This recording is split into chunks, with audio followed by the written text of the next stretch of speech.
Hey guys, and welcome back to Beer Fueled Fantasy Football. We're almost to the end. Yay! I mean, 5 to go. yay! Aw, yay! 5 more episodes to get you through weeks 15, 16. Try to get you guys into that championship game, get you a win, get you a Beer Fueled championship. Let's fucking do it. Hang on for the ride. We got 5 more of these to go. Today's episode, we're going to go ahead, recap what happened on Monday night. We got a ton of news to go over. Lots of stuff's been happening. Got to preview the Thursday night game.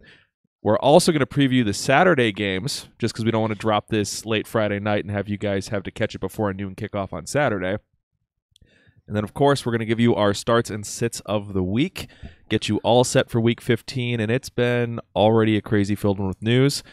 I'm Nick Sparts, joined by Dan Thury in studio. And there BFF. What's up, guys? And from our satellite studio in St. Louis is Christopher Hopper.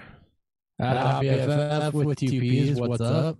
We are Beer Fueled FF. That's where you can find us on Twitter, Instagram, and Untapped if you want to follow the show there. Catch when our episodes drop, see our can art, get our beer reviews.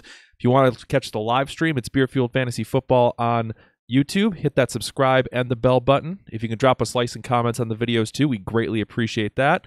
We appreciate everyone who's dropped us reviews on iTunes. We're over 40 now. Appreciate all of that. Shit, we're over 40? We're over 40 reviews. Why didn't you read some of these reviews? I don't know. We get distracted and do other shit. We drink a lot, okay? We need more distractions. Like, I feel like you're responsible for this. And if you want to help the show out even more, DM BeerFueledFF or email beerfueledfantasy@gmail.com. We got merchandise we can hook you up with. We've got a Patreon if you want to support the show monetarily. And lastly, we do take beer donations from across the country. We live in the central part of the United States. We don't get everywhere very often. So if you guys can send us beer we don't get on a regular basis, we appreciate changing up the variety a little bit. Before we get through all the news, previews, starts of the week, and all that stuff, though, we got to let you know what's fueling us today.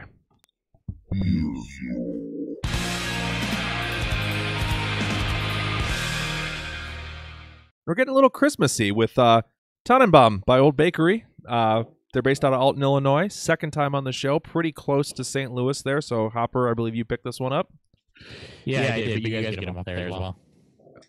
Yeah, I know Old Bakery's up here, but I'm pretty sure they probably have more available down by where you're at. It would be my guess. Yeah, only slightly. You'd be surprised at how much of the full compliment you get. Yeah, They're pretty stagnant around with their releases, kind of sticking to the same thing. So whenever they put out something special, it's worth noting. It is. We get a lot of our regulars come in when we get some of their specialties. All right, this is their second time on the show. The kind of noteworthy thing about them is all their stuff is actually labeled organic, which is not real super common for most beers. Tannenbaum checks in at 5.9% for the alcohol content. It's an IPA with rosemary, brewed with piney and fruity hops.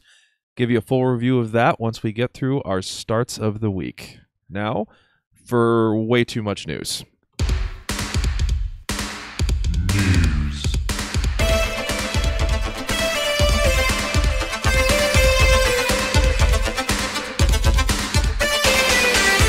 And we kind of got it all this on today's episode. We've got NFL news. We've got teams getting sued, coaches getting fired, players getting cut, injuries, all sorts of stuff to talk about. Is there like NBA news, NHL news in there? I could this is all NFL news. I could probably find some.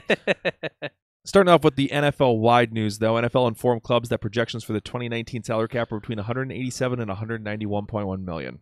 I feel like that's a big jump. It's between 10 and 14. That's a big jump. 10's been pretty normal for the last... That's one good player more. Yeah. Or at least one good contract for a good player more. Yeah, it makes a big difference, especially for teams that have a lot of money tied up into franchise quarterbacks or other franchise players. Or for the LA Rams. They really need it. They're going to be fucked after this year.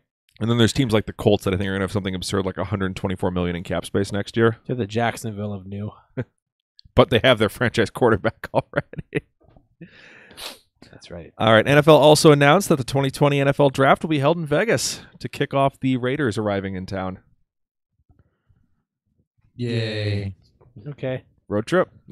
I kind of want to just to see all the prop bets I can make out there. That'd be snowball chance in hell. That'd be so much fun. You're avoiding that shit show, Hopper. Oh, I would totally. Vegas is on the bottom of the list of places I desire to go. It's fun during March Madness. I will say that though. I don't even gamble and I enjoy Vegas. So, all right. City of Oakland has filed a federal antitrust lawsuit against the Raiders and the NFL for what it calls the team's illegal planned move to Las Vegas. Oakland has reported that they will find a temporary home if the city filed suit against them, which they just did. So they will not play in Oakland next year. Rumors include San Antonio being the most likely one, but they could also play in Seattle, St. Louis. Not sure exactly where they'll end up, but they're going to play somewhere next year that's not Oakland, not Vegas either. Well, I guess we'll worry about that once we get an actual location picked out. Your San Diego Raiders. San Diego wouldn't surprise me, though. They wouldn't have any fan base there. They're the Raiders. They have a pretty big, massive fan base, just given where they were in the 70s and 80s. All the Chargers fans would just hate the hell out of them there. Are there still Chargers fans in San Diego? Did they all just get pissed off and burn their stuff? And what Chargers fans? I'm pretty sure they had more away team fans than home fans like their last 3 years there. Maybe. But yeah, I'm hoping St. Louis because I'd like some cheap NFL games to go to, but I doubt that happens. That would be nice. All right, Moving the XFL soon. That's right. Moving on to some firings where Vikings fired offensive coordinator John DeFilippo and promoted quarterbacks coach Kevin Stefanski to offensive coordinator. I'm happy about this move. I have some concerns. It wasn't working, but the reason it wasn't working, I don't know, was necessarily Flip's ineptitude so much as it just was a bad fit. Zimmer was run the football, and you heard him say it in the media multiple times. I mean, he just wasn't happy with the way DeFilippo wanted to run it. And the Vikings' run game, be it offensive coordinator or anything else, has been mostly ineffective all season. So why would you... Well, we need to establish the run. Well, you can't establish the run. You can't gain anything. Well, they've had games where Cook was effective, and then they just stopped running the football. So you know what the problem is with the Vikings? It's the offensive line. It's always been the offensive line, but I think a lot of it had to do with just the fact there was no change. Like, it worked at the beginning of the season. You got to see it in some games. It hasn't worked in 3 weeks. Granted, they played against a very good Bears defense, a very good Rams defense when they're healthy, and a decent and underrated New England defense. But still, Rams defense was way back. Well, not Rams. I'm sorry. Yeah, Seattle defense. Which is overperformed all year. Yeah, but you still got to be able to do something. Like, you can't be a one-dimensional team. It doesn't work that way. Yes, this is a pass-happy league, and some teams can pull it off. Kirk Cousins isn't mobile. The offensive line won't allow him to roll out and do things. They tried that. It didn't work. Cook was somewhat effective when he had a chance. You got to see it in the box scores and when you watch the games. It's just that there's a strain between him and between him and Zimmer. So. Enough about all the chemistry shit with the coaching. I'm more concerned from a fantasy aspect. I think this is probably good for Cook. Yep. I'm a little concerned if Diggs and Thielen may see a little bit of their volume drop if they try to make this offense a little more balanced. Maybe. Dalvin Cook had 4 games under 3 yards a carry. He did. He's been box scores. He has been trending in the right direction lately, though. Yeah, the last 2 games were okay, but when you get behind, you can't really throw the football. But before that, it was pretty ugly.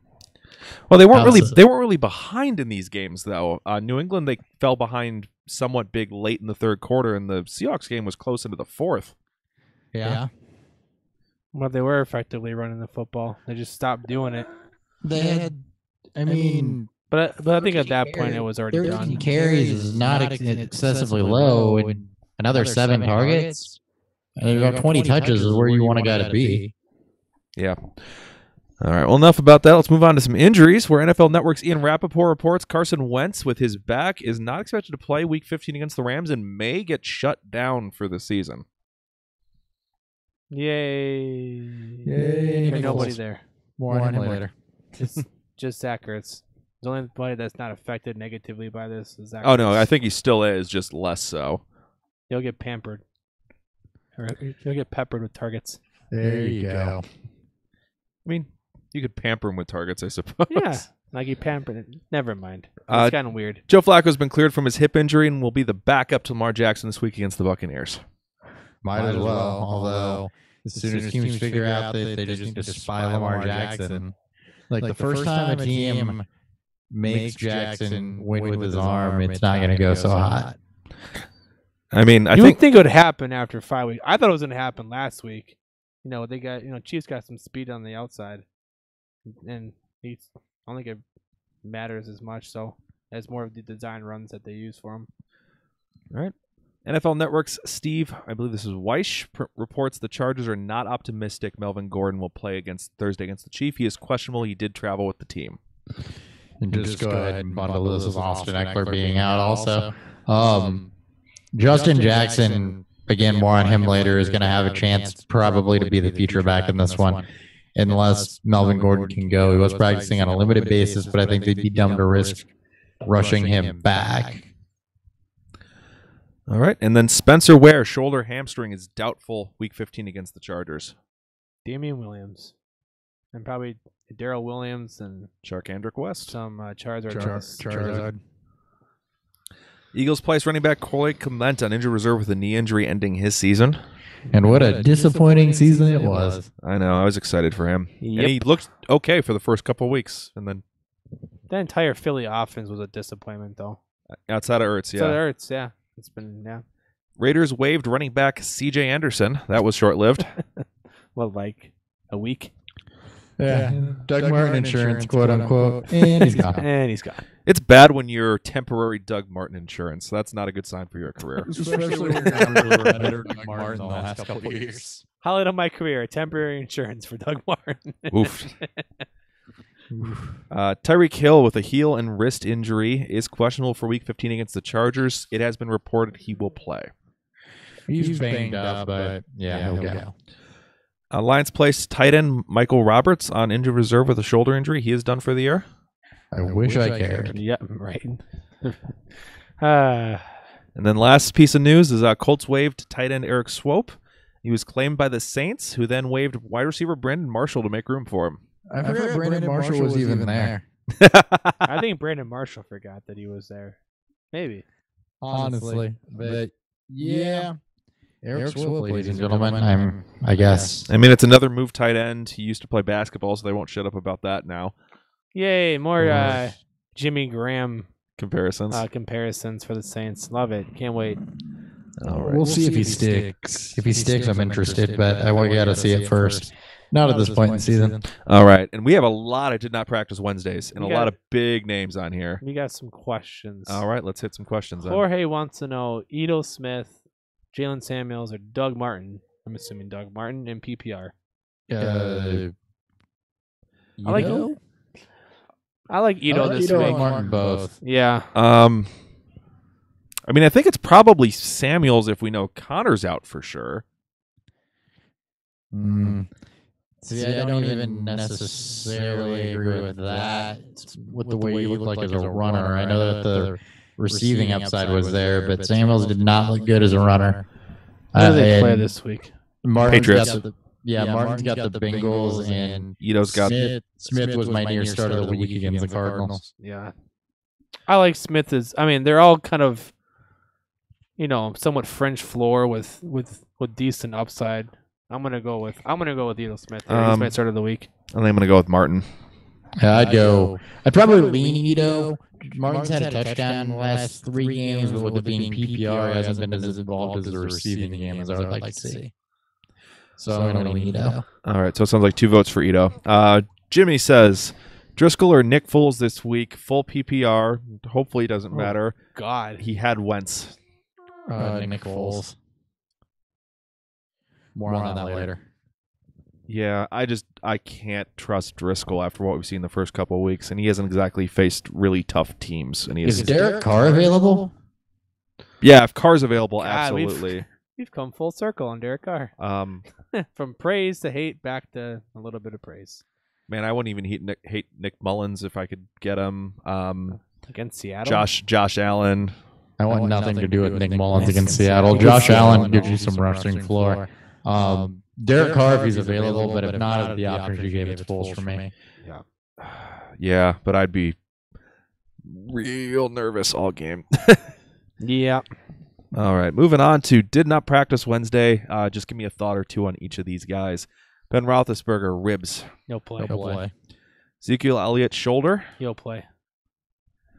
James Conner, ankle. He won't play. Yeah, it's a long shot. I really need him to, but he probably won't. David Johnson, quad. For my start of the week, I hope he plays. Great matchup. I hope he plays too. Isaiah Crowell, toe. I don't think so.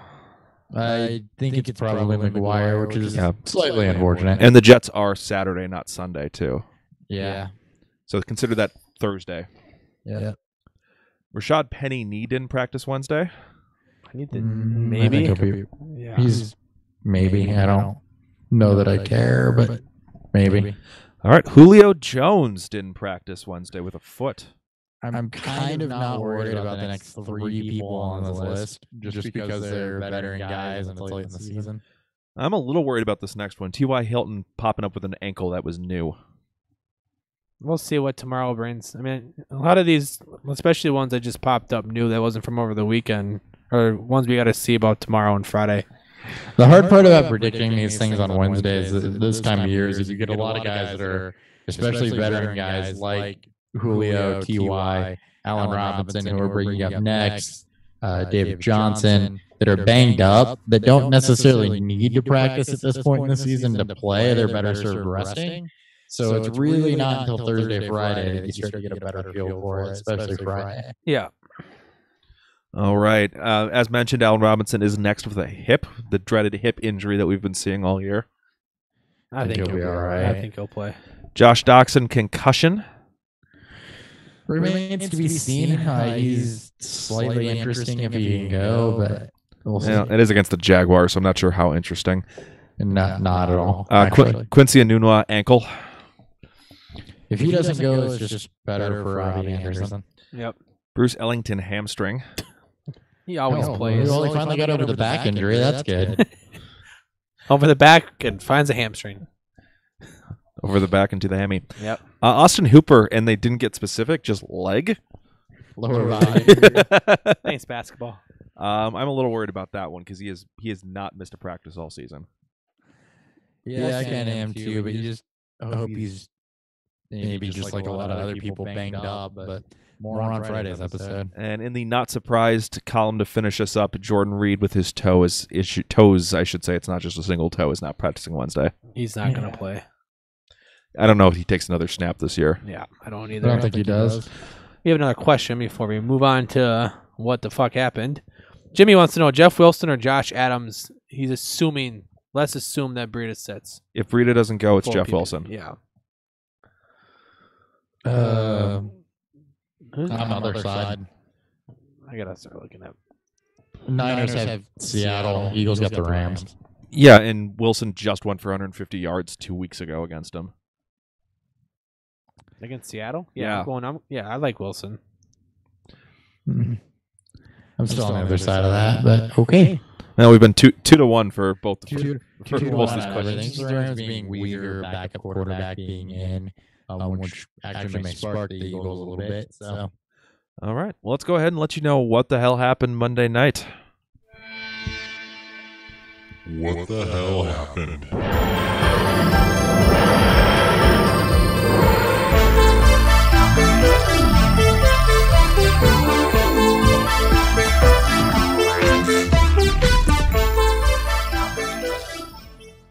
And unless you started the Seattle defense, Chris Carson, or Dalvin Cook, you're pretty disappointed in this game. I mean, Minnesota's defense was okay. Yeah, a lot better than expected. So starting with the Vikings, disappointing for the majority of the game. Starting with Cousins, 208 yards, 1 touchdown, lost yet another fumble. He's leading the NFL for quarterback fumbles this year. He's been pretty bad 3 of his last 4, but he does get a bounce-back game against the Dolphins next week, and there should be no Xavier Howard. I'm not playing him until he's in timeout for me. You run out of time to put him out in. Well, fine, then I'm not playing him until this is a plus matchup-ish, but you just changed the OC. You want to run the ball more. I mean, we just talked about this. I wouldn't play him this week.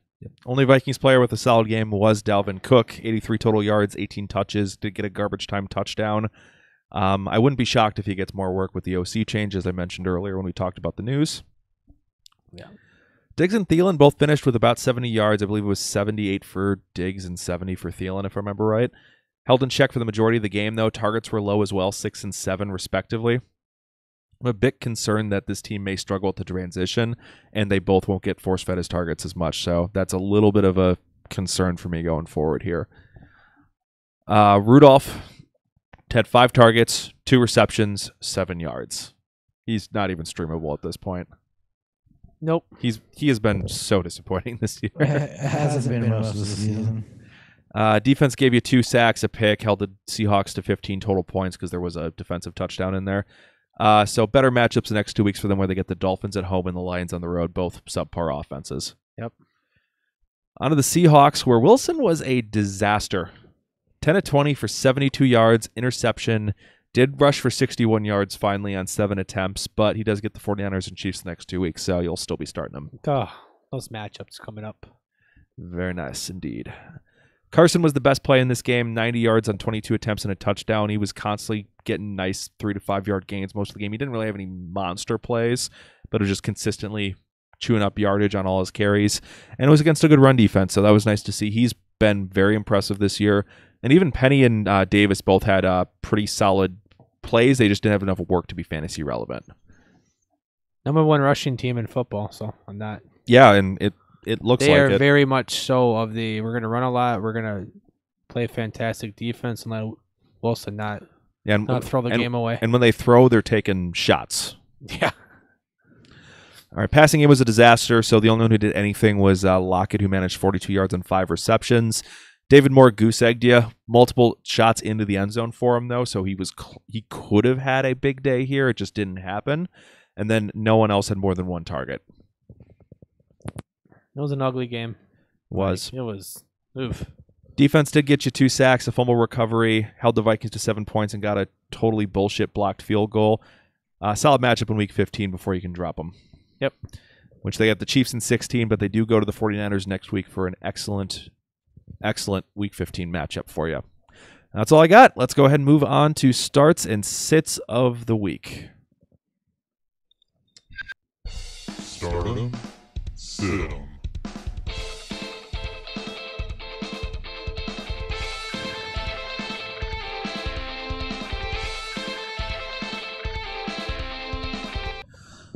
All right, Dan, why don't you go ahead and start us off with a guy who I think's been rotating through our starts of the week the last couple of weeks. Has he? I know I've done him at least once. Hopper, have you done Lamar Jackson at all? No, I'm not. Okay. I kind of refuse. You refuse. Yeah. All right, well. I held off long enough. I was kind of, as you mentioned earlier, waiting for a defense to kind of really hone in on them, but we're through 4 games and that hasn't happened yet. Lamar Jackson's rushing floor will always make him a backing QB1 on pretty much any given week. And now he gets a matchup that gives him passing upside. We got to see that passing upside last week where he finally had an okay game. For him, it was a really good game. But now he gets a Bucs defense that's given up 29 touchdowns on the season. Yes, they've been better, and they haven't given up a 300 passer since week 6. But Lamar Jackson doesn't make his fantasy days based on his passing yards. It's rushing upside. There's some passing touchdown upside to this, and I think he could be a guy that you can plug and play over a lot of these other questionable quarterbacks this week, and through your injuries like Wentz. Yep. So if you lost Wentz, Lamar Jackson's a good option. Hopper, you went with the direct replacement to Wentz as your start of the week. I sure did. My direct replacement is Nick Foles. As you mentioned, there is no Carson Wentz in this one. The Atlanta game earlier this year was ugly from both sides, but the week after that, he went for over 300 yards and a touchdown. Getting back to last year's playoffs, he has 300-plus yards and 3 of 4 starts and 2 multi-touchdown games. Before holding Trubisky in check and being okay against Stafford, the Rams allowed 60, 30, and 34 points to the quarterback position. They've allowed multiple touchdown games in 3 of the last 5 weeks as well. And another note, this game's on the road. In Nick Foles' career, he's played 24 road games to 27 home games. In his road games, he's thrown 700 more yards, 18 more touchdowns, has a 5-to-2 touchdown and interception ratio versus an 11-to-7 ratio at home. He's like the anti-Drew Brees and Ben Roethlisberger. So he didn't really get a chance to perform at the beginning of the year. I think that Atlanta game left a lot of bad taste in a lot of people's mouths. But I'm all about it this week. All right. And then mine is going to be Derek Carr, who we briefly mentioned on Sunday's episode. Gets an excellent matchup here against the Bengals. They're allowing the second most points a game to opposing quarterbacks, 284 yards, 30 total touchdowns in 13 games.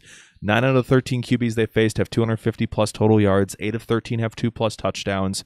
And then Carr's coming into this game with back-to-back 285-plus yard days, 2-plus touchdowns. So he should give you a solid floor day, has some ceiling to him, and even with some pretty terrible weapons, he's been decent down the stretch here as they've kind of just turned this into a high-powered passing attack type game. It's not really winning them games, but he's putting up fantasy numbers at least. Who cares? As long as they're putting up numbers.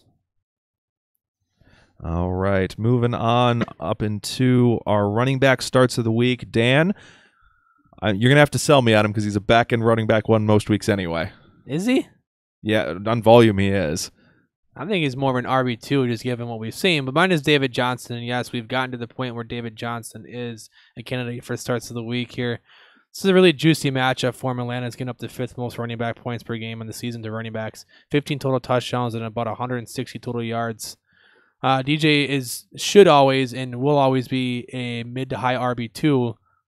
Yes, his volume can put him up there, but we really haven't seen the upside. I think this is a week where we can kind of see that upside happen, as this is one of the worst also pass catching run defenses for running backs as well.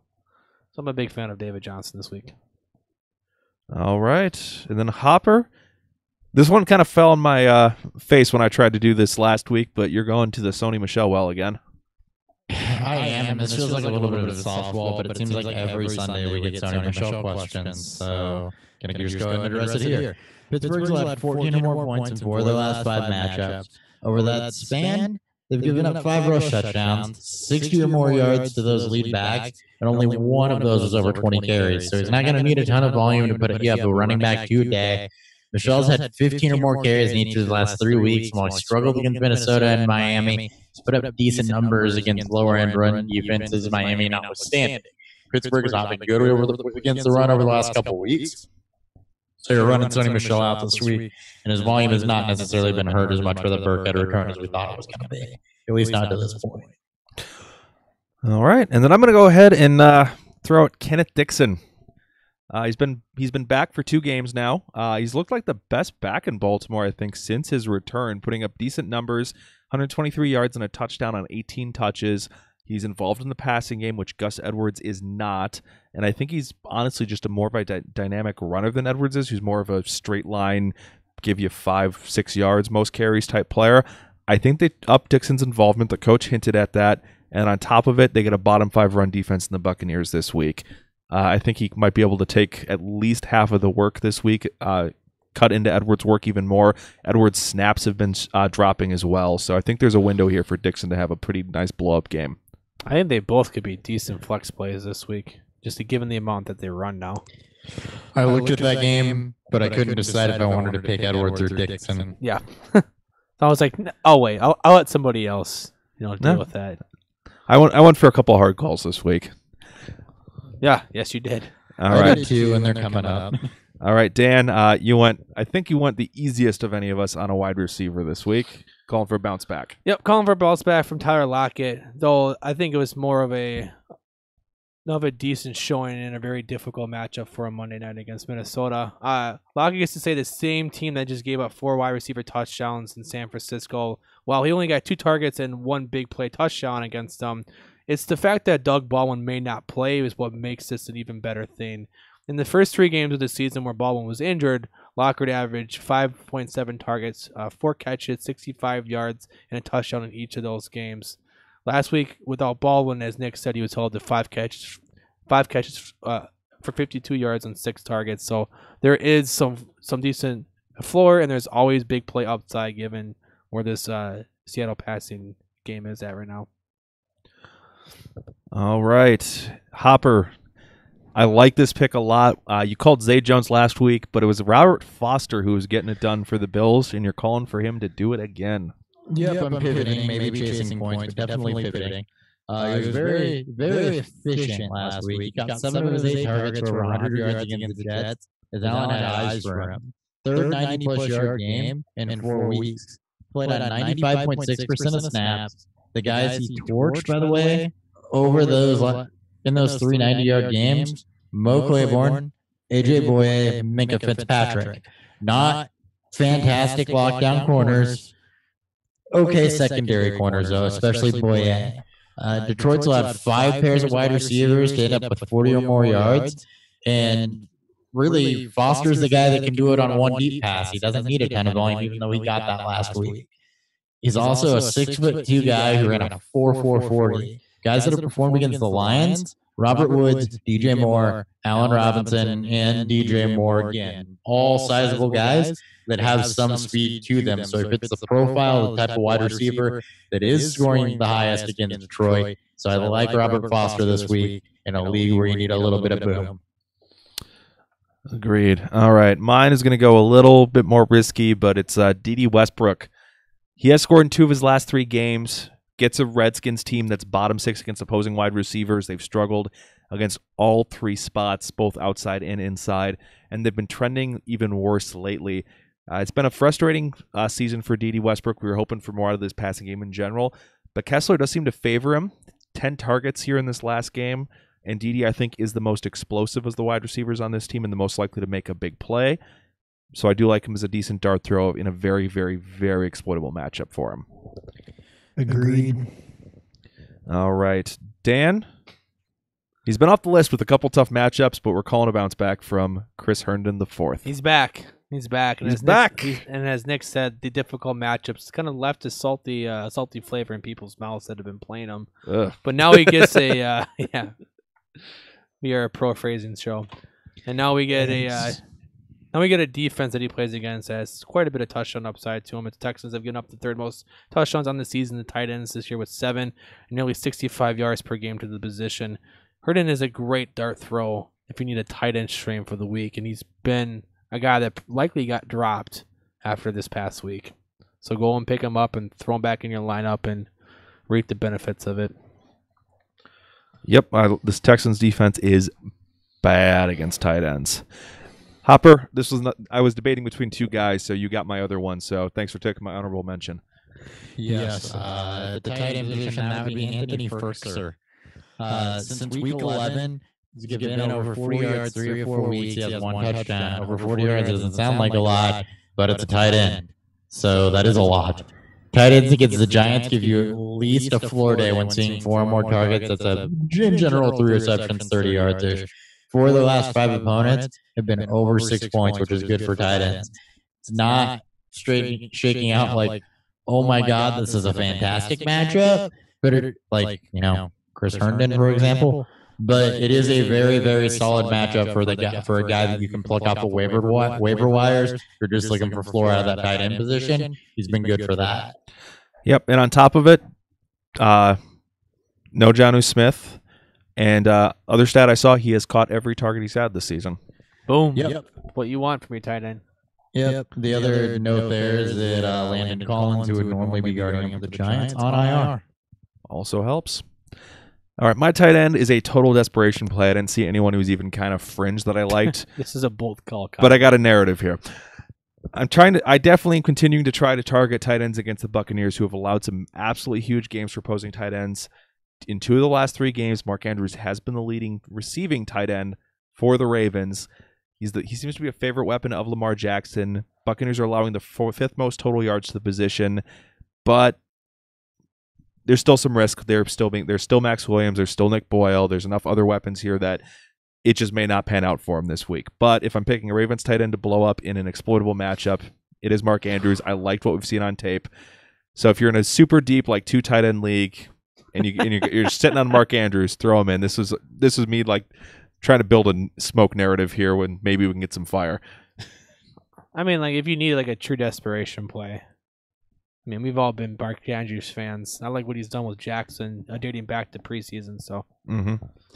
All right, Dan. We've already mentioned him earlier in the episode, but sell us on Ito Smith. Ito Smith. This is again a true shot in the dark. As this is more of a deep play. Start of the week, But things are changing in Atlanta, and it's Ito Smith, not Tevin Coleman, that led the backfield in touches last game against the Packers. And the snap count was pretty much 50-50. I think maybe Coleman took one more snap than him. And the Colemans have been the Cardinals have been a gold mine for running backs this season. They're giving up 18 total touchdowns and nearly 170 total yards to the position per game on the year. This is a good game for Coleman too, but I think Ito Smith has the higher upside. I think he could be the guy that can give them that spark that they've been missing from their running game. This is a true desperation play, so don't get super cute, but this is a guy that can kind of sneak up when you need a good, a decent upside play in those deeper leagues. All right, and then Hopper, you did not have a flex, correct?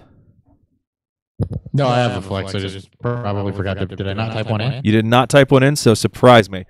Justin Jackson. Boom. Is my flex. Is this contingent on Gordon playing?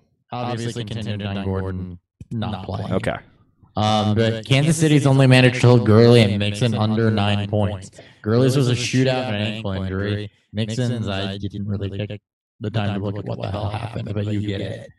This is the next lowest games against Kansas City, 12-point games, and it's yardage, not touchdowns. The teams have only scored 3 rush and 1 pass touchdown over the last 5 weeks.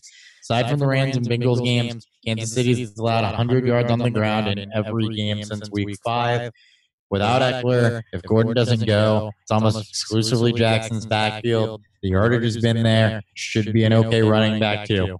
With touchdown potential, he also has big play potential. All right. He was definitely a name I looked at. And then the one I want to do is I was looking at it like I'm going to pick one of the Raiders backs, but which one do I prefer more? Ended up going with Jalen Richard. Ooh. He has 90-plus total yards in 2 of the last 4 games for the Raiders, and he faces the Bengals. Riddle me this. Riddle me this. They're the worst team in the NFL against opposing running backs, having allowed an absurd 175 total yards per game and 1.5 touchdowns per game to the position. They give up a lot of pass-catching work as well. Richard has been more involved, especially when the games are at least somewhat close. And I think this game should see a decent amount of points scored, just due to kind of inept offense setting up short field positions and then some easy scoring opportunities. So overall, I do like Richard in this game, and Doug Martin is kind of a co-honorable mention of just start your running backs against the Bengals. It usually leads to good things. Usually. Yeah, Doug Martin touchdown last 3 games. I looked at him heavy, but I went with him last week if I remember correctly, so I fell off of it. All right, and then before we get to the beer review, we got to get a couple sits in. Hopper, I'm a little sad to see this name on there. You're saying we should be sitting Nick Chubb. You should be sitting Nick Chubb. Denver's still very tough against the run. They've given up no rush touchdowns since week 6, 1 back over 15 points since week 9, and that was Melvin Gordon. Chubb's big games this year, they're coming against Oakland, Atlanta, Cincinnati, Kansas City, and Tampa Bay. Well, what do all of those teams have in common? Very bad run defenses. Against Pittsburgh, he was just kind of okay. I think it was 66 yards. Tossed out of a dud of a game against Houston. It was kind of saved by a touchdown last week against Carolina, which all 3 of those marginal good run defenses. Denver has a good run defense. Nick Chubb has yet to perform against a top-tier rush defense aside from a touchdown.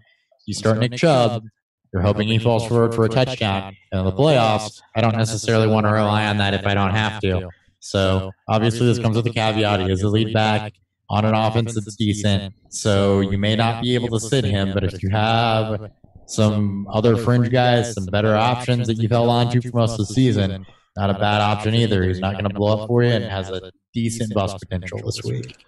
That's a good buyer beware. I like it. Bad news for me, lots of places. I know. And good news for me, kind of. All right, Dan. Yours is less of a... I wouldn't even say a sit. It's more of just a reminder that Aaron Rodgers isn't necessarily elite for fantasy this year. Yeah, we've gotten to the point where Rodgers, wasn't quite sure if we would ever reach this spot, at least not right now. But we just saw what the Bears did to Jared Goff, and it was fucking brutal. Bears are also the only team that has more interceptions on the season with 25 than touchdowns given up, which is 20. And as we mentioned, Rodgers just hasn't quite looked the same. The offensive line isn't great. Maybe it's still the knee injury or leg injury that he suffered way back in week 1, where he had to make some ridiculous plays and whatever. No, it's Rodgers. There's always a chance that he can do something, fucking crazy. But this isn't in Soldier Field. It's going to be cold. It's going to be the Bears' defense is playing out of its mind right now against far better offenses than the Packers. There's no fucking way I'm playing Rodgers this week if I can. There are far better matchups that you can find on the waivers. All right. My first sit, Marlon Mack. I was close with this one too. I like that one. Yeah, I looked at this him. one. Over the last 5 games, he has just 269 total yards, and he's been exclusively running as the lead back, which is a little bit of work lost to Nyheim Hines every game, and just 2 touchdowns over that span. And he had a nice matchup against the Dolphins in that stretch that he could not really capitalize on. Now he gets a top 5 defense in the Cowboys, who have allowed just 89 yards per game and 2 total touchdowns over their last 5. And Mack is, as I mentioned, still losing some pass-catching work to Hines. I want nothing to do with this matchup this week. I want no Colts backfield this week. Nope. None. I want 3 players on the Colts, and that's it. Hopper, you went with a group. For 2 for 1. I like it. My 2 for 1 here is Bucks wide receivers not named Mike Evans. That would be Godwin and Humphreys. AKA Godwin and Humphreys. Yep. Only Tyler Boyd and Rashard Higgins have cleared 10 points when not leading their team in targets. Baltimore's allowed one 100-yard wide receiver on the season. That was Tyreek Hill last week in overtime.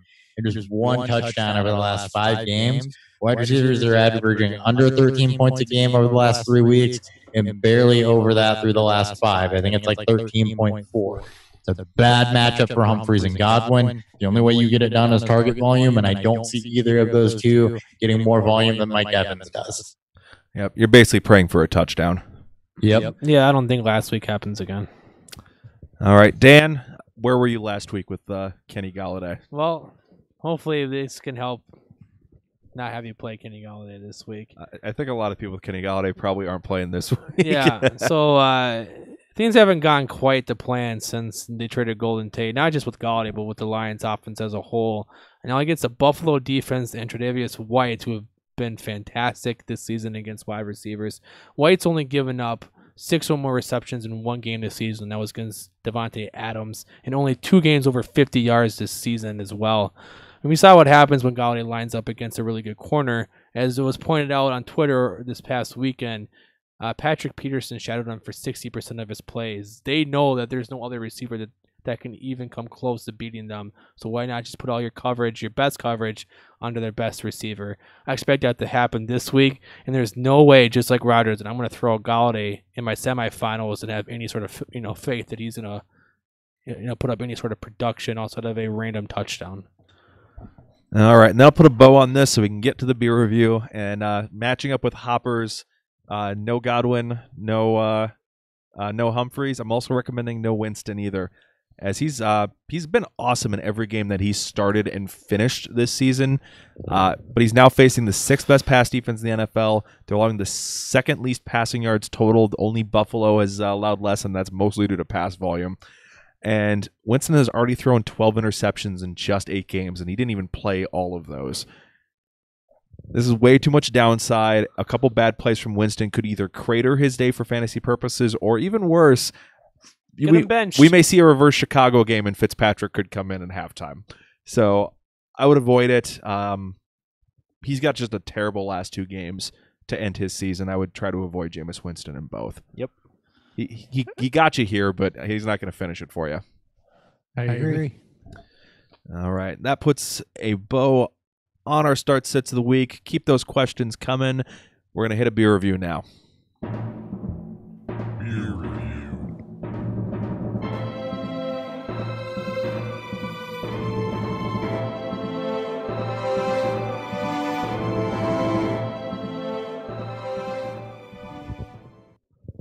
What did you guys think of Tannenbaum by Old Bakery Beer as we kind of get into the holiday spirit a little bit? It tastes like freaking Christmas. That's really the best way I can describe it. It's very herbal. I think it's a good way for it. I don't get a lot of the fruitiness. If I do, it's maybe a hint of berry, but the piney is definitely there. And the rosemary that it's brewed with really, really pops out. It gives it a unique flavor that I really don't know what to compare it to. It's almost like an herbal tea, but in beer form. Yeah, I don't think I've had a beer that's been this earthy, this piney. Like, Not even close. I don't know how I feel about it. I've drank about half the beer, 3/4, and I'm waiting for something to be like, yeah, you'll like this. But it's not quite there for me. It's very different. It is a very different IPA. If you like gin, Yeah, That's true. that is very true. That's a good, And I do not like gin. I think this is very different, very interesting. I'm halfway through, and I kind of like it, but it's every time I take a sip, it still kind of throws me off, and I'm like, that's weird. Okay, I kind of like that, and then I do the same thing every single sip. It's weird. It's unique. I've never had another beer remotely like this in terms of flavor profile. The rosemary is almost. It's like it kicks you in the teeth. Yeah, it's like a really hoppy rosemary, and then it kind of fades into pine and just a little bit of fruit flavor to it. I don't taste any of the fruit. Is there fruit in this? Just a little bit of no. Fruity hops, but it just tastes a little bit juicy on the back end. Yeah, it's nothing significant. You just get a little bit of the kind of that juice flavor on the back. It's real light though. It is almost exclusively the herbal rosemary front that you get. But yeah, if you like drinking straight gin and you're like, I want a beer that reminds me of my favorite drink on the rocks, you probably have it in this one. But yeah, shout out to them just for being something unique. I've never had a beer quite like this before. I will give them that. It's bold, it's different, it's well done, not my cup of tea. Yeah, and even if it's not something I'd want to have all the time, I'm glad I had one of them. So any brewery that can do that at least is with at least some of their beer and some of their seasonal stuff, it's always nice when you go like, hey, I want to try one of those. You get a thumbs up for me for effort. It's very well done. I will give them that. Definitely. All right. And now we got to go ahead and preview not one, but 3 games. We will be doing this next week as well because there are additional Saturday games for week 16. Weekly preview.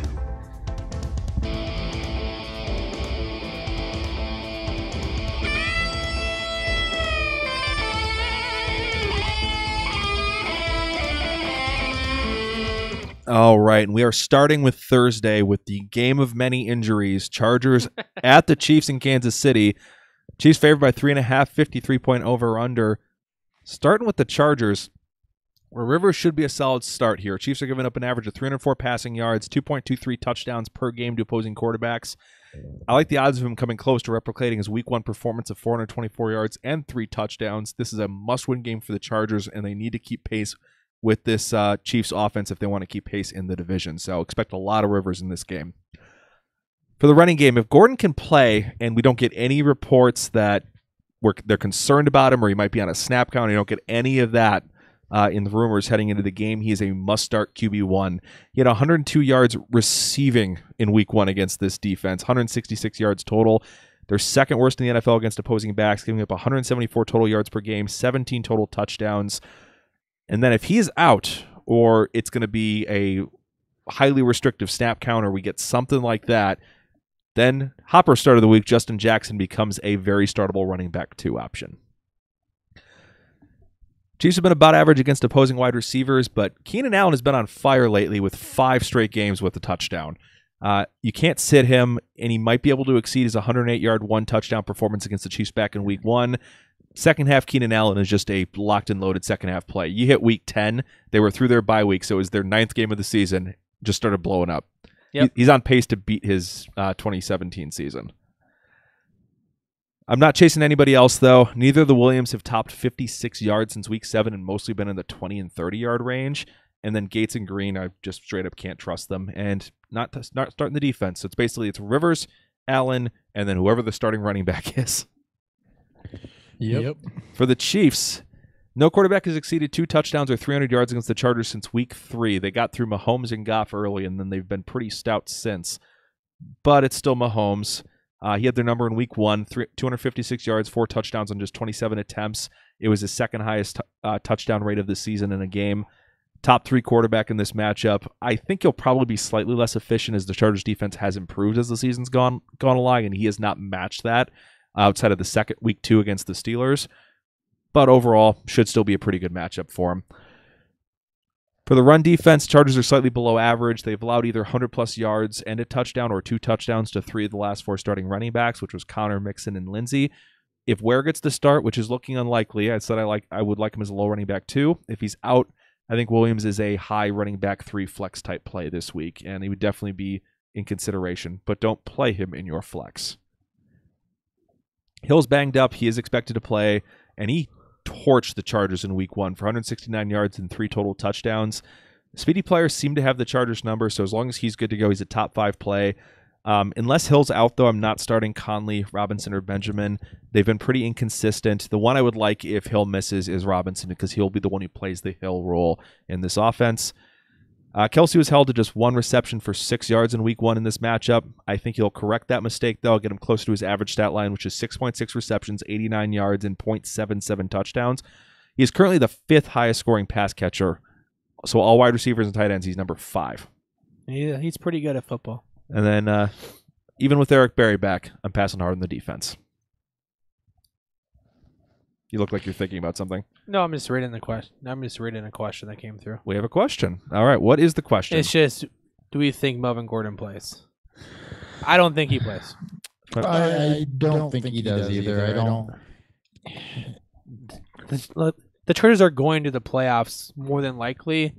So even more losing likely this, not winning the division. yeah. So there's no reason to risk your best offensive player if he's not 100% healthy. Because they need to beat the Chiefs, and then they still need help.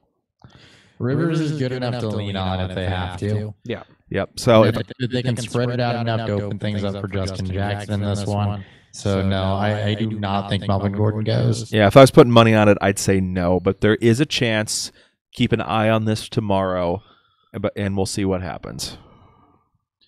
All right, Dan, I believe you are up next with the Browns going to play the Broncos. We got at least one sit of the week in this matchup. Broncos favored by 3. It's only a 41.5 point over/under. Yeah, we'll start with the Browns here. Mayfield has been quite good over his past 4 games. He's thrown for nearly 10 yards per attempt. He's had 9 touchdowns and those 3 interceptions, all in which came in one game and one half of one game. The Broncos have been middle of the road against QBs over the past 4 games. Mayfield is prone to making mistakes, as any rookie is. So consider Mayfield a high QB2 with low to mid QB1 upside to him.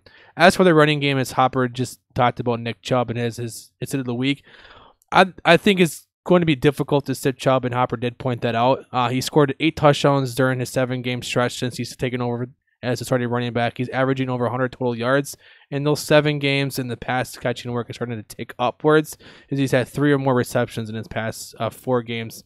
Broncos have been very good against has been good against running backs lately. So yes, Chubb still has an RB2 grade for me, but there is an asterisk to it. This could be a subpar game from lower the upside for him. As for the wide receivers, Landry's put together 2 great back-to-back games. Chris Harris is on IR, so I expect Mayfield and the Browns coordinator to attack this weakness. He still hasn't seen 10 targets, or he still hasn't seen 10 or more targets in his past 5 games, so Landry isn't that high 2 anymore, but he's mid to low wide receiver 2 with decent upside this week. I'm not trusting any other receiver, and Njoku has a great matchup, but he really hasn't been able to put it together consistently. So I consider him more of a low tight end 1 with decent upside. As for the defense, I'm not in love with the defense this week. Keenum hasn't thrown a lot of touchdowns this season, but he hasn't thrown a pick over his past 5 games. And he's only taken 8 sacks during that 5-game span, including 1 game with taking no sacks. So this is a low floor game for the defense. I'm looking elsewhere for my semifinal stream. As for the Broncos here, and speaking of Case Keenum, he's more like Alex Smith right now. Very little upside, but he won't kill you because he hasn't thrown a lot of picks. So I'm not playing him. Otherwise, maybe in QB2 Superflex leagues. As for the running backs here, Lindsey had a down week last week, but now he gets a great matchup. Browns are giving up 15 total touchdowns to running backs this season, 14 of which were on the ground, tied for second most in the league. Browns have also given up over 160 total yards to the position per game this season, so I consider Lindsey a high RB2 with his usual upside. And Freeman has put together some decent performance games, just hasn't had the touches to go along with it, but they could run the ball more. But I'm still leaving Freeman on the bench because I'm not going to trust him in a game that's important for my fantasy team. The wide receivers are a bit of a mess right now. Sutton is banged up, and he couldn't capitalize on a very good matchup last week in his wide receiver 1 role. So I'm not really leaning towards him. Both Hamilton and Patrick are nice dynasty names to know, but I'm not really going to trust that unless I'm in a true desperation play in some deeper leagues. So I'm staying away from all Broncos receivers. Browns have given up 108 total yards to receivers per game this season with 12 touchdowns. So yes, there could be one that has a nice game. You gotta try to make that dart thrown. I don't want to make that. Tight ends have been pretty meh against for the Broncos this season. You're not even starting Lacuse. No There way. is no starting. Yeah, not starting the clues. Not starting the defense. Mayfield can be a bit risky, but he's been better with the football lately.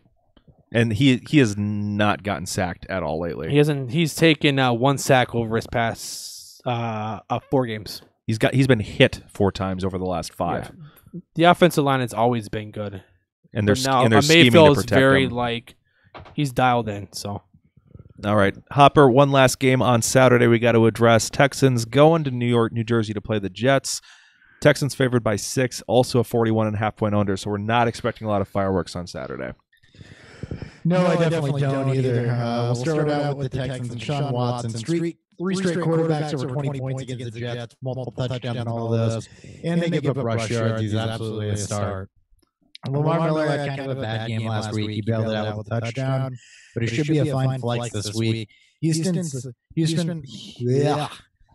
I suspect, will play from ahead, and the Jets are allowing over 100 rush yards a game to opposing running backs. So you got that 60 to 70 yard range from with the possibility of a touchdown. Yeah. Good job inventing a new tongue twister. Yeah, I know. That was really hard for me. There's been a double-digit wide receiver in all but one game against New York. However, a lot of them were actually secondary guys. Hopkins is always a must-start, but Demaryius Thomas, I think, can be flexed in situations where you absolutely have to do it. He hasn't exactly blown up since he got there, but the history this year for receivers against the Jets say he should be okay. And for the tight ends, there's just too many to really kind of put a dart throw on any of them for Houston, so you're steering clear. Defense is a must start. All right. And then anybody on the Jets side? We have a question. We want to get to that real quick. Sure. That's fine. Danny wants to know Chris Carson, Derrick Henry, Matt Breida, 1.25 PPR. Breida, if he plays. I still think Chris Carson. Let's get San Francisco. Henry does get the Giants, who suck. I don't want to promote Henry, though.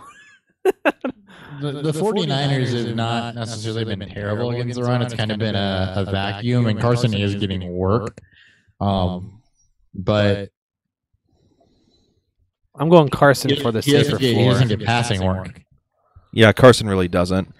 And neither does Derrick Henry. That's why it's Breida for me if he plays. Yeah, but I don't think he plays. So you go beyond that, probably Chris Carson. Yeah, I think Carson's the safer one, and well, then fine. If it's not Matt Breida, or no, I suppose he doesn't have Jeff Wilson, then I probably just shouldn't assume you'll go pick up Jeff Wilson. Right. And then he's got another one. One more. Cam Newton against 30th pass defense in the Saints, or pick up Winston or Big Ben. We're not picking up Winston. You're not picking up Winston. Big Ben's he's at home against New England. I kind of like that one. That's a big firework game potentially. And don't get caught up looking at the overall for the Saints because they've been very good over the last 5 weeks or so. Yeah, but they've been trending good real quick, and I think Newton's shoulder is really starting to derail his season. And the Panthers have derailed as a team, so they could shut him down if the season. Yeah, it's been 2 straight bad weeks for. They've lost 5 straight too. Yeah. So I'm going Big Ben amongst all these. Yep, between me too. These 3, so I expect him to play too. Yeah, Saints 21st in points allowed to the quarterback over the last 5 weeks, and I think it's better than that over the last 3. Yep. Yeah. All right, that's all the questions. All right. So anybody you like on the Jets, and I'm assuming probably not a lot. No, there's not a lot I like on the Jets. You're absolutely not starting Sam Darnold. Bigger backs have fared well against this team, but overall it's been kind of hit and miss. Crowell's been their best back, but with him possibly not playing, McGuire's a flex at best. Wide receivers have been good over the last 3 weeks, however, but this team does not throw a ton. if Inun one doesn't go, I think Anderson's a wide receiver 3 with some upside against kind of a torn up secondary. The guy I'm really interested in though here is Chris Herndon. Tight ends advantage 10 or more points in 3 of the last 4 weeks against Houston, including 6 guys over 60 yards. So I absolutely love Herndon this week. It's a plus matchup. I know he's been kind of Last week was a throwaway to me. Prior to that, he had 4 more targets and 4 straight. And it's a team that will give up yards and touchdowns to tight end positions. So for a guy that's been better this year than bad, Herndon, I think, is a start. All right. Well, thank you guys for tuning in. Thank you for all the on-air questions. Reminder, you can find us at Beer Fueled Fantasy Football on YouTube. Hit the subscribe and the bell button if you guys want to know when we're going live so you can get your questions answered while we record these episodes. We'll be back Friday. We'll be to cover 13 Sunday and Monday games. We'll be doing this exact same schedule next week as well. So we'll do the 3 games Wednesday, and then we'll figure out when we're going to record Friday, Saturday for the Sunday games. We'll be back for Sunday, normal QA time, 10:30 in the morning to answer your questions. I don't believe Thury's with us. I'll be working. All right, so it'll just be Hopper and me again this Sunday, drinking coffee, answering all your questions before Week 15 kicks off. We're excited to have all you be part of that. Beerfield FF is where you can find us on Twitter, Instagram, and Untapped individually. I'm at Nick Sparts on Twitter. You got from our St. Louis studio, Christopher Hopper. Hot BFF with 2 Ps. And then in studio with me is Dan Thury. At 30 BFF with 2 S. Thank you so much for tuning in, guys. Hopefully the Thursday and Saturday games go well for you, and we'll talk to you guys next time on Beer Fueled Fantasy Football. See ya. I need Rivers and Allen the dub this week, please. Piss off. Hey, I got an asking for a friend if we got time. Okay, before we wrap, asking for a friend. I don't really need to know this right now, but hold on, let me find it. There it is.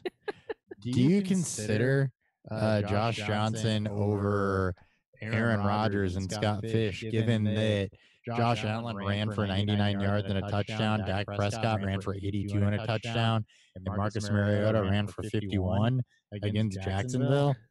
No. I don't think I can get that cute. Not getting that cute. I might be able to get that cute. I think for Scott Fish, I think if you don't go bold, you're not going to win. And also just the penalty for interceptions where Rodgers doesn't really throw them. That's also true. All right. I'll have to mull over that one, but I'm just sitting here looking and I'm like, all right. 27.9 points. Luck, 26. We're not going to let Nick leave. 31-4. All right, guys. Well, if you got questions for yourself or any of your friends, bring them to the show. We'll be here to answer them later. But wait, there's more. Beer Fuel.